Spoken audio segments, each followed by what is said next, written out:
Purposely. Your life, God's purpose. Listen at onpurposely.com.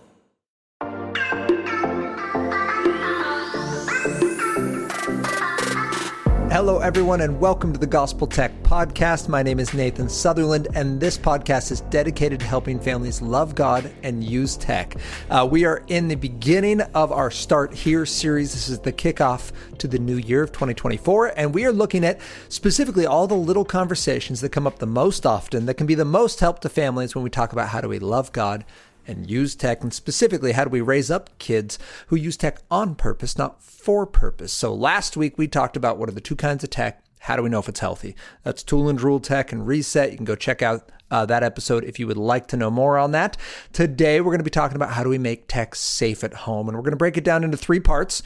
These are the most common hedges that I like to talk about for building. We're going to talk about how do we build a hedge around our family. How do we build one around our network and around our devices? It's the big picture conversation, so we won't be getting super nitty gritty, but I'll give you practical solutions, things you can use to help your family, and some conversational phrases, some words to use to help kick off this conversation, whether it's the first time you've thought about it and you have little kids, it doesn't even apply yet, or you wish you had heard this podcast 3 years ago and you just need to put out some fires. Both sides of this will be useful because, well, we all need to make tech safe at home. Even if we're empty nesting it and our grandkids haven't shown up yet and asked for tech, we need to have this conversation with ourselves, with our families, with our neighbors and loved ones. So with no further ado, let's get this conversation started.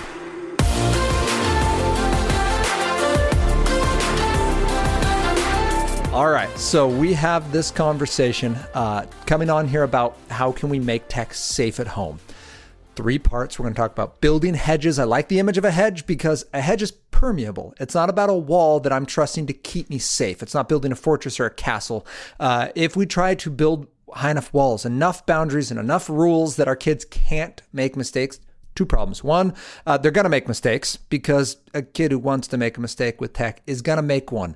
I was raised with 28.8 dial-up internet, and I still managed to make mistakes online on purpose. This is while going to a Christian school. This is without the internet in my pocket while I'm walking around. Right? There were no smartphones when I was in middle school and high school. And it took a while to make a mistake. And the mistake made noise. Like you had to dial up to the internet. Young people, I don't know, ask your grandparents. But it was a thing. And I still managed to do it. Your young person with nearly infinite access to the internet through public spaces, through friends' smartphones, through active public Wi-Fi is going to be able to find the internet.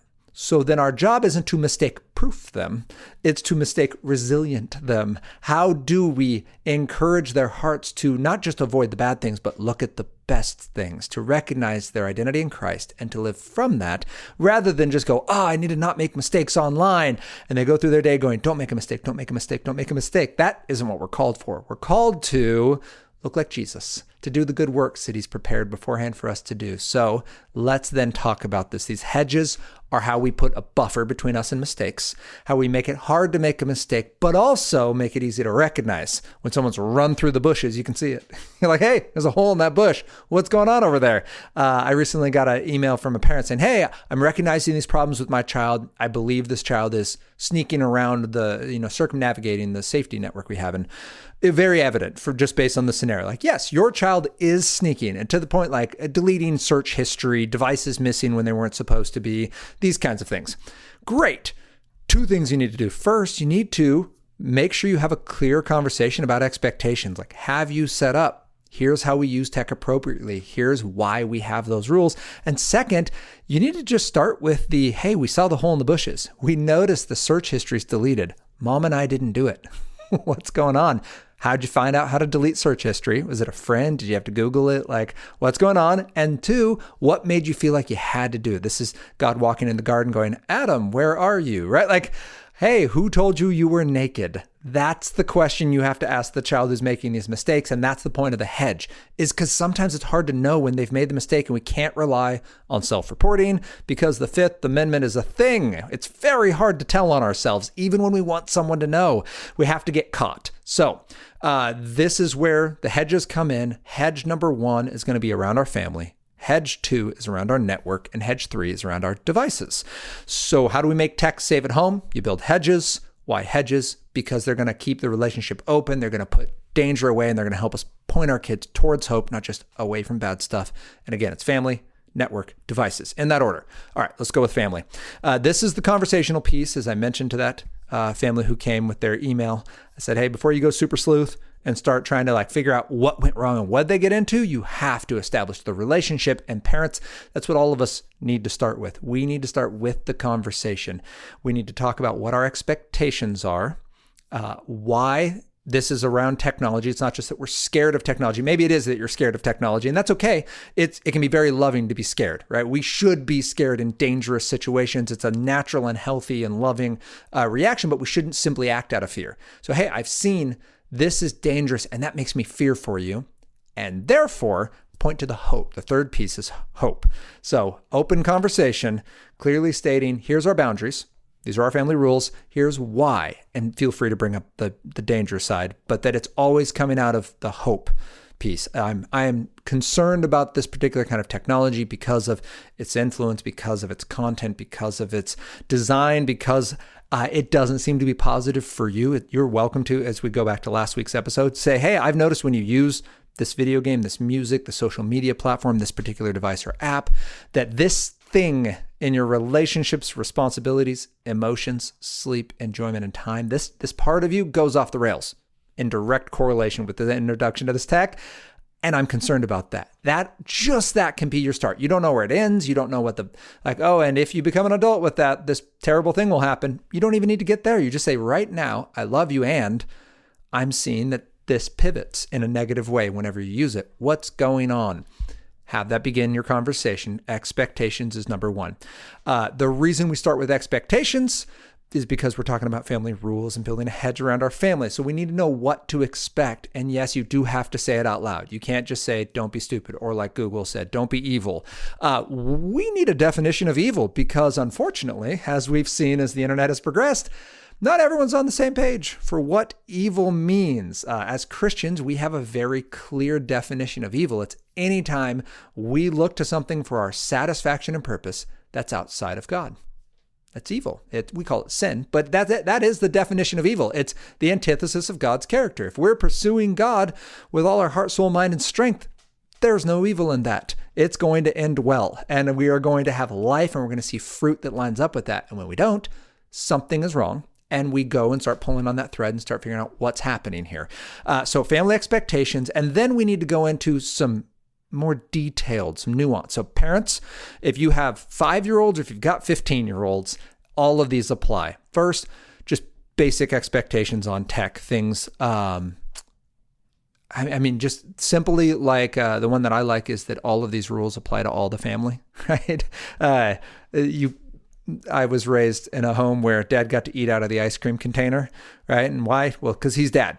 There certainly are some things like that. Like, why is dad on his work laptop right now? Well, because he has a conference coming up, right? Like, that's going to be dad's thing. And he's using tool tech, and you're welcome to explain that. But it doesn't apply to what's morally right and wrong. Like, well, dad's an adult, but he doesn't get to watch something that doesn't match a biblical standard. Like, these rules apply to dad too. These rules apply to mom. These apply to our hearts, our distraction levels, our focus on relationship. Then we go into time. What you need to answer with time is, when can we use tech, for how long, and how often? You must tell your children this. So with our kids, we can say you can watch one show.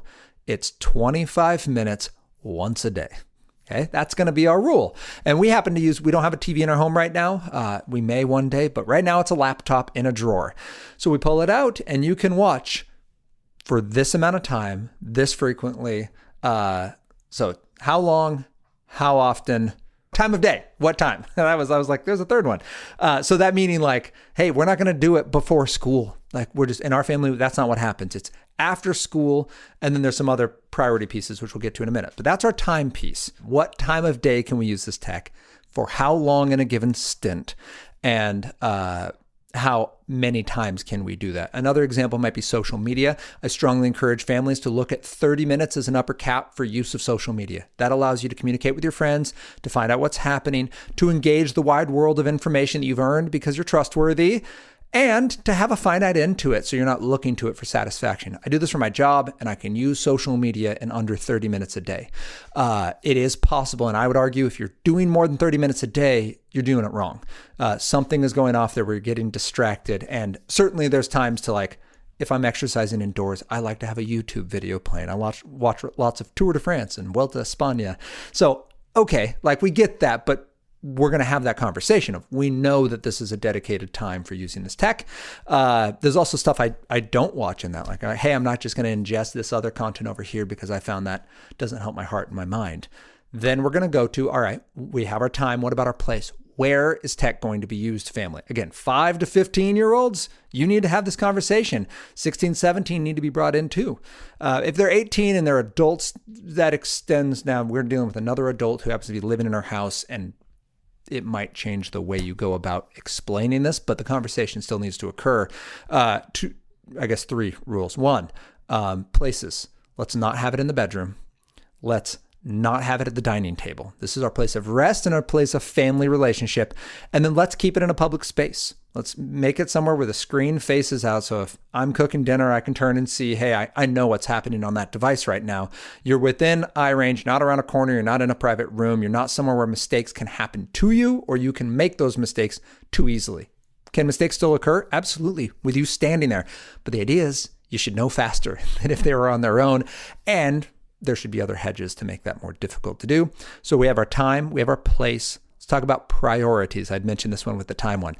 Priorities, the reason my family doesn't watch TV before school is it doesn't line up with our priorities. We have a particular rhythm to our morning, and that rhythm takes priority. We prioritize family, so time together. If we get that in the morning, if I'm home, I want to be at breakfast with my family. That's just a priority that I have because sometimes I'm gone in the mornings. Sometimes I'm gone at night. Like I can be gone at this job, especially if I'm doing workshops and parent talks.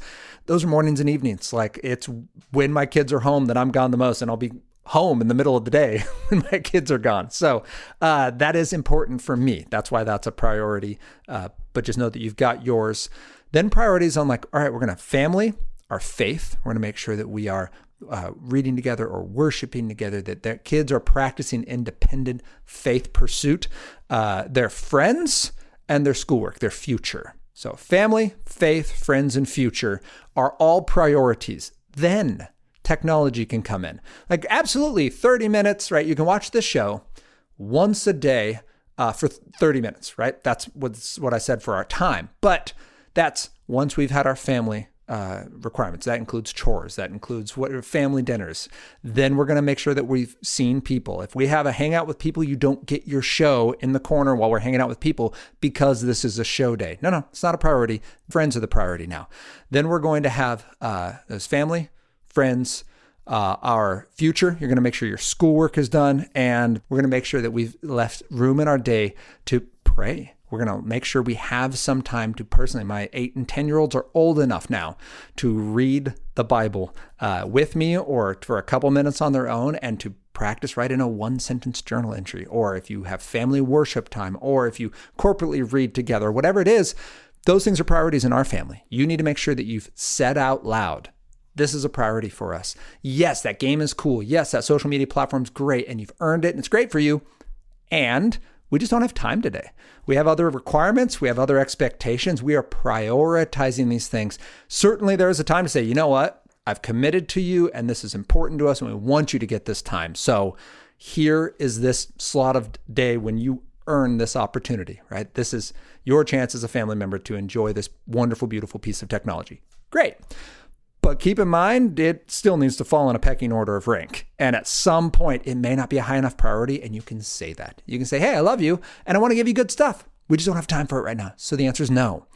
And that then begins a conversation. If your child cannot be satisfied with that answer, either you're being unreasonable, and you need to change your expectations and have that conversation as a family, or that tech has a really strong pull on your child's satisfaction. There's some part of it that's being used for purpose rather than on purpose, meaning your child needs this to be okay somehow, and they're not getting it, and therefore they're not okay. And that then becomes your conversation piece of, hey, you know what? This is showing me that maybe this tech has a little bit stronger grab on you than I thought it did. Let's talk that out. Like, is that something that's going on with the tech? Is there something else going on in life? How can we make sure that this is healthful and okay for you?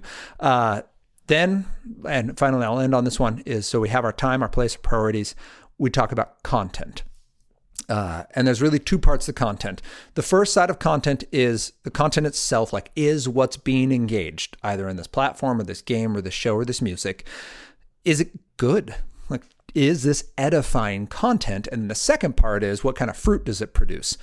So to tackle the first, with my family, we use Philippians 4:8, and Philippians 4:8 reads, whatever is true, whatever is honorable, whatever is just, whatever is pure, whatever is lovely, whatever is commendable, if there is any excellence, if there is anything worthy of praise, think about these things.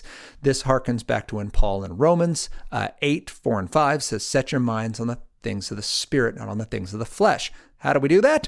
We find good stuff and we pour ourselves into it. We dedicate our mind and our time and our efforts and our hearts to it. Reading God's word, certainly. Worshiping, prayer, so the spiritual disciplines come in, but also the things we do in life. There's the beautiful quote from oh my goodness, I'm afraid of his name, the guy that the movie Chariots of Fire is made after, but he's talking about how he runs, and his sister's like, hey, you want to be a missionary? Aren't you going to do that? He's like, yeah, I am. And I'm going to run for this season because when I run, I feel God's joy. And this idea that this is a man who God gave a gift of running. He was really good at it, and he could worship the running.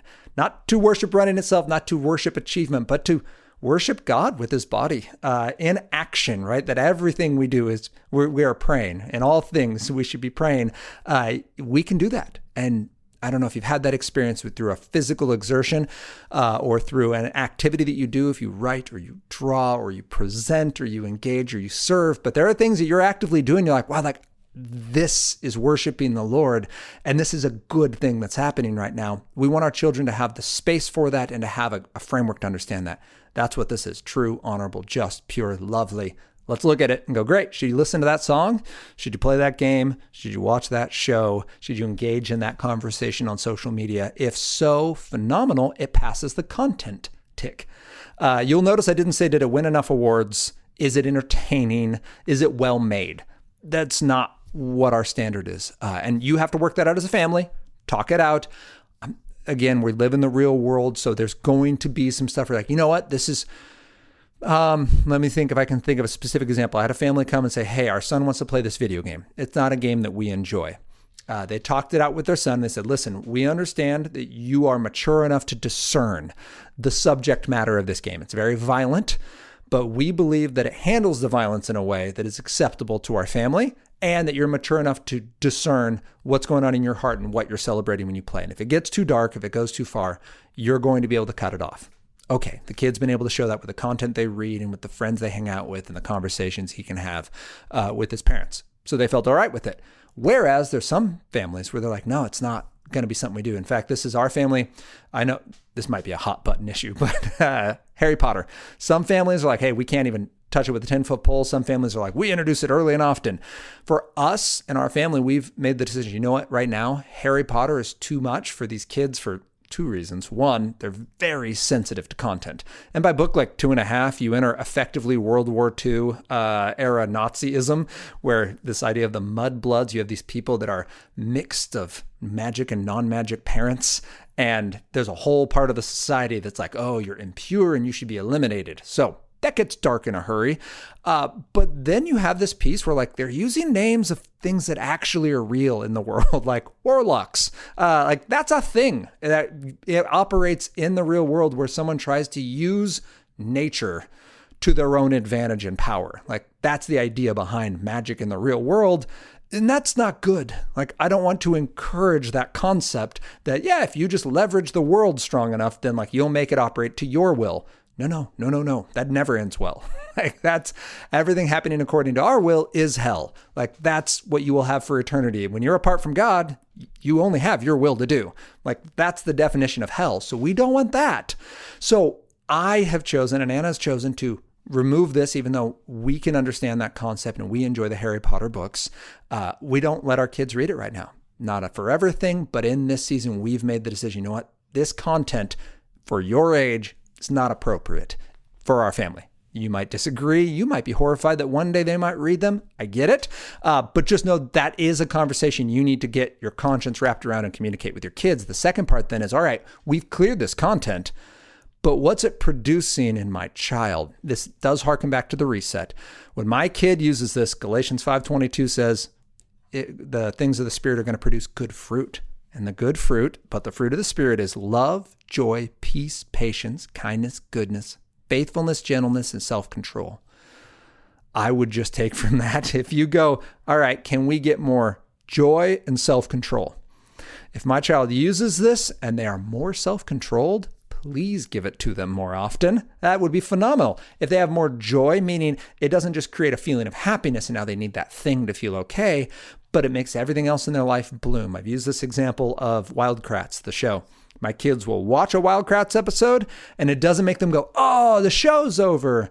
They watch this 20-minute show and then they sprint into the backyard. And I live in the Northwest, so it's raining like 7 months out of the year. And right now I have bug hotels under my trampoline. Bug hotels are basically just sticks piled together with some leaves tossed in, and they go out and like count how many bugs have shown up. So that's awesome. That increased joy. That's a big check mark for me, and that's why I keep bringing up Wild Kratts, because I have seen nothing but good come from that with my kids engaging in that way, and it's great. And they get excited when they go to the library. They're always grabbing a book on some kind of critter or biology or something about nature and creation, which is incredible. And yes, we have lots of conversations about the science behind that. But how do I know this versus that? Those are beautiful conversations that I don't have to have all the answers for. There's professionals who do this full time. I can go find their resources and bring it back to my children. We can talk about how do we trust a document? How do we know truth? How do we find out reality and what best lines up with it? Those are important conversations, yes, that 8 and 10-year-olds want to have. And eventually, Hadley, give her another year or two here. She's going to be on board with it. So you need those two forms of content expectations. What's the expectation for our family with the content we view, and then what's the impact of that content? So when we talk about building a hedge around our family, ground rules, basic stuff like this is going to apply to everybody. You get to have feedback. If you feel like we're being unfair, you can always bring a rule up so we can discuss it in relationship, because that's how we're doing this. Doesn't mean we're going to take your suggestions, but it means you're going to be heard. It is important, especially if you've got kids 10 and up. They need to know their voice is heard, that they're not going to get in trouble when they make a mistake. That you're not going to be mad at them when they make a mistake. Getting in trouble, I guess you can be open to interpretation what that means. But the idea is you're not just going to go, wow, I never would have done that. I'm so disappointed. You can go, wow, like that's not at all what I want for you.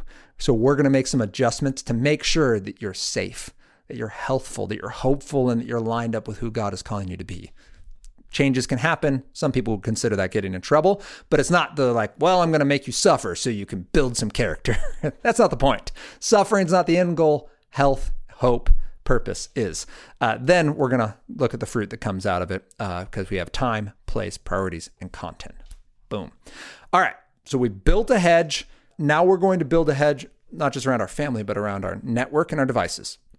The 10,000 foot view on this is around your network means everything that runs off your Wi-Fi needs some form of accountability. Here's the kind of the 4 stages. You have the general smart home devices. This could be your Nest or your Circle devices that are in your home, and what would you call them? They are the cameras on your front door. They're your thermostat. This could even be your LED lights, your Roomba, your smart refrigerator that has a TV built into it. Any of these things that don't have accountability baked into them, they don't default to safety. So that's our first. Then we go up to the smart devices that are meant for entertainment. So this is things like your smart TVs, your tablets, your family devices. Maybe you've got an e-reader out there or a family laptop. That's kind of your next tier. Yes, they can have individual safety pieces, but they do need protection at the network level. If they connect to your Wi-Fi, they need to be beholden to your family expectations that you've already talked about. Third, then, is the devices that enter your home. This can be old devices, hand-me-downs, an iPhone 9 that doesn't even have cell service anymore, can still get on the internet.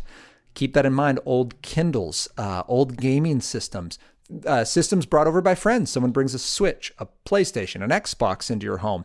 Someone is given a burner phone, an old phone that's been handed down from a buddy at school, or an old laptop or an old tablet, gets on your Wi-Fi. You need to make sure that that thing follows the rules. I had a family come up to me and say, hey, we take in foster kids, and one of the things that we've run into is these burner phones, and that this one step, hedge around your network, having something that makes sure your Wi-Fi follows the same rules. They said it's single-handedly fixed this problem, because our kid keeps bringing home devices they get from friends, but he can't connect to the Wi-Fi without me getting a notification, right? I was like, that's beautiful, because then that just starts the conversation. Hey, what'd you bring home? I didn't bring home anything. Well, that's interesting, because a new device just logged onto our Wi-Fi, and like, it wasn't me and dad. So what's going on?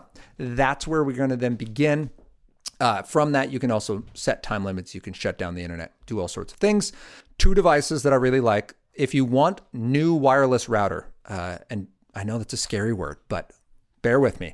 Router is just the thing that plugs into your wall, or from your wall, with a cable going from cable into the back of this device, and this device sends out your wireless internet. Okay, it's usually a little tower device, maybe Comcast or Xfinity or CenturyLink, or whoever you've got, Amazon, Google, whoever is your internet provider. That's the little thing that sends out the Wi-Fi. Sometimes they have basic family protections on them, like you can set a bedtime and stuff. That's awesome.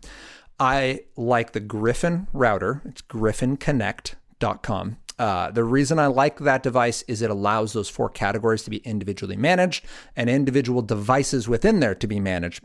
All that to say, my smart TV can be completely locked down and nothing can be accessed through it, but my work laptop could still function. So it does require a certain amount of setup, like you have to find individual devices and label them, but Griffin Connect has awesome customer service and they're great. And by the way, they're not sponsors. Like, I just like their device. I use it personally. It's GRYPHON, by the way, Griffin Connect. You can find it on Best Buy. You can buy them on Amazon now. You can go right through their website. The second one that I really like, if you like your internet browser, that just sounds overwhelming. If you like your router, if you like the little tower thing, but you want some more functionality, Bark Home is a little white box, and you just plug it in. So the cable comes out of the wall, goes into your Bark Home, and another cable comes from the Bark Home and goes into your router. And the idea is that provides you another layer of functionality. Again, with seeing what's happening online, so where those devices are going, setting some ground rule expectations, you can or can't access these websites or these resources, and setting some bedtime stuff. And you can do it from an app. Bark has so this is the Bark Home. I'll reference a Bark resource later as well. But love those. That's a network hedge, so that now our home is now operating all on the same expectations. We can get new devices showing up. We can have old devices laying around, but they're going to follow family rules. That is very important. It's a way to default to safety when using our technology and keep that conversation open. And then third and finally is devices. This could have been its own separate conversation, but what we need to say is really 2 things. One, the purpose of a personal device. And by this, I mean anything with cell service. This is an e-reader that has cell service, a tablet, or a smartphone. If this thing can get on the internet outside of your Wi-Fi, its intention is to be mobile. It's supposed to keep people connected when they're not at home, which means there's a strong argument to be made that this device shouldn't be out at home. Certainly, you can talk through your family expectations and what that looks like, but the easiest, the safest, the most accountable way to do this is when you walk in the door with your smartphone, it goes in a drawer, it goes in a box, you get that RO at go.aro.com, and you get that little box that tracks, it gamifies who's kept their device off them for the longest, right? You drop it in there and see if you can win the day's prize. You can get stickers, you can get ice cream, whatever. But the idea being that it helps you keep track and be deliberate with putting your device away. Or you can do what we do and we just have a drawer in our kitchen. So now it's out of sight, out of mind. We're not on our phones and not on my person unless I'm expecting a call from, I don't know, a sister who's going to have a baby, right? Like, okay, I'll keep my phone on me. But the idea is those personal devices are meant to be out there safety, out there connectivity. When I come home, they blow up our whole hedge at home. Like, your best Wi-Fi protection in the world doesn't matter when you have a smartphone and it can drop a hotspot that now can get an Xbox online. Like, that's a concerning loop that needs to be closed. So when friends come over, say, hey, your parents know you're here. they have my number, drop your phone in the drawer. And if they're not willing to do that, that becomes a conversation point. Hey, what's going on? Like, we want you here. We want you to be safe. This is our family expectations. Don't be militant with it. And by that, I mean, don't just do it to prove a point. Do it to have the conversation and to build that relationship. Do it intentionally. Do it deliberately. Don't just give up because they balked the first time. But there might be some friend checks. There might be some friends that are just there because they thought this was a loose environment away from their parents where they can get away with any kind of tech use they want. And they may not like that you have rules, standards, and expectations that are loving and intentional. Okay, that's a learning spot.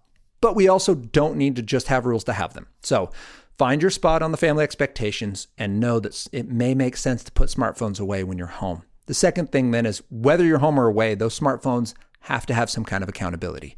You can set up some family sharing restrictions. This makes a lot of sense if you're using an iPhone, because if you're notoriously hard to lock down, under settings at the very top, you can go family sharing, and then you can go into some content restriction stuff, or like you can lock down the App Store. And the App Store won't show up. You can lock down which browser they could use. Say, hey, you can only use this browser, and it has X or Y accountability tied to it.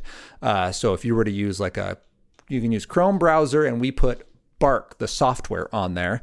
Great. Well, now when you're using your browser, Bark will let us know if there's an unsafe conversation that happens, if you search something that is questionable, if someone says something to you that's unkind, it looks at text messages and other such. If they're using the browser to access social media, Bark can see it. But on an iPhone, if they're using the app itself, like they're using Instagram, they're using Snapchat, Bark cannot see like the DMs within that. So the way around that is don't give them an iPhone. iPhones might be too much for young people especially to handle. You want to default to a safer device. The Bark phone came out in January and it's stellar. I have a niece who has one. I have multiple families at recent talks who've gone and bought them. Gospel Tech 10, this is a partnership. Gospel Tech 10 is your checkout code. And they run regular, at least quarterly specials, where Bark will give away either a completely free phone as long as you sign up, or they'll give away 50% off. And it's last time I saw it was a Samsung A13. You can check on that. It may be a more modern version. The Bark Phone 2 is coming out. But it's a slick phone. It works well, but it defaults entirely to safety, meaning no web browser, no app store to start. And then you can give it from the parent app on the parent device. You can dole out the different apps. Say, hey, you've earned the opportunity to use A, B, or C, but the Bark phone can see it all now. So even if they use Instagram, you can see the messaging, not by reading through their diary, because again, you trust your kid. That's why you gave them this device. But if something goes wrong, Bark can see it, notify you. You can have the loving conversation. I love that because that's a hedge, right? Yes, you're in that space and I understand I love you and you want it and I want to give you good things. But I also want to know when that egg is no longer an egg, right? You asked me for something good and I gave you an egg. Somehow it became a scorpion. You're getting stung all over, right? You're unhealthy. You're not working well. And I need to intervene because I love you, not because I'm mad at you. I might be mad at the brokenness of this world, that it's taking my child with it, that something unfair and unjust has happened. And I'm going to take steps to deliberately intervene. So when we build hedges around our family, we have our expectations, we talk them out. Then around our network, we either get the new tower or we get the thing that plugs into the tower. So the whole family, everything on Wi-Fi has to follow our family rules. And then we do it around our devices because devices are meant to connect us when we're not at home. And while we're out there, adults and kids alike, we need accountability. No one should be the only person seeing what's happening on their phone. Another great one. So I mentioned Bark for phones, by the way. Covenant Eyes is great, but it's only image-based for pornography. It's wonderful accountability, and it's just another set of eyes. So you're never the only person seeing what's happening on your phone. And again, it works better on Android devices. It can work on an iPhone, especially if things are locked down. Use something like the Chrome browser with the Covenant Eyes extension attached. But it takes a little more work, so just know that up front. It isn't perfect. It would be entirely reasonable to sell back an iPhone and get an Android device for that extra level of accountability, especially for young people. So that's it. That's our conversation. We now know the two types of tech, how to know if it's healthy, and we know how to make it safe at home. Build those hedges, have the conversations, share it with a friend. If you know someone who could use this resource and use this information to encourage them and to help them raise up their kids in a tech world to love God and use tech, and then would you join us next week as we continue this conversation about how we can love God and use tech?